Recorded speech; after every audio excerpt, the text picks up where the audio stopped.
Hello guys, this is Mr. Bueno again, and today we're going to have a lesson that is pretty easy, and that is infinitives. When we talk about infinitives, we are referring to verbs, okay? And we have two different ways to use infinitives in English. And the first one is this. Infinitives with to before the verb, okay? So when we write to before the verb, we're gonna have three different uses of that type of that use, okay? And the first one is to indicate an intention, okay? So an example says, I participate to share what I know. What is my intention? To share, okay? So this is the first use with to before the verb. Another use is where after specific main verbs like agree, forbid, fail, begin, choose, decide, prepare, try, want, etc. Okay, this is the most common one because you have to write to before the verb when there are two verbs together. Okay, so and here we have the example.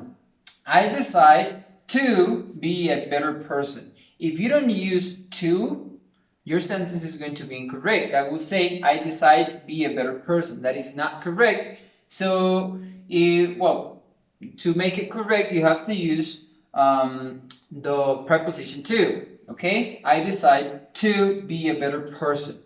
And the third use is this, after specific adjectives. Okay? And here we have the example.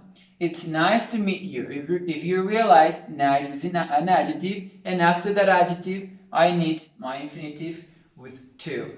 Okay? So these are the three different uses of the infinitives using to. Okay? So the other type of infinitive is the ones that do not need to before the verb. Okay?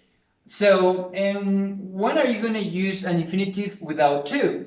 Well, you're going to use an infinitive without to when the verbs come after modal verbs such as can, could, may, might, shall, would, should, and must. Okay? If you're using any of these modal verbs, you don't need to, okay, to separate the verbs. And here we have the examples. You say, I can't speak English and Spanish. If you realize can and speak are two different verbs, okay? But in these cases, since can is a modal verb, you don't need to separate these verbs, okay? Another example is this, I could go with you.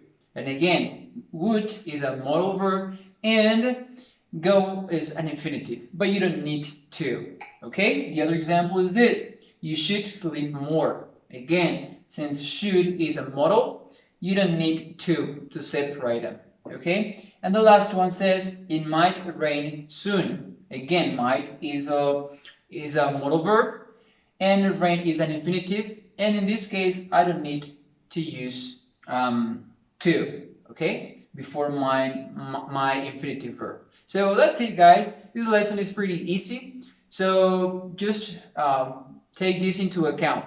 The two different ways to use infinitives in English. Okay, so I hope this lesson has been help for you guys, and I'll see you in the next video. Okay, so bye bye.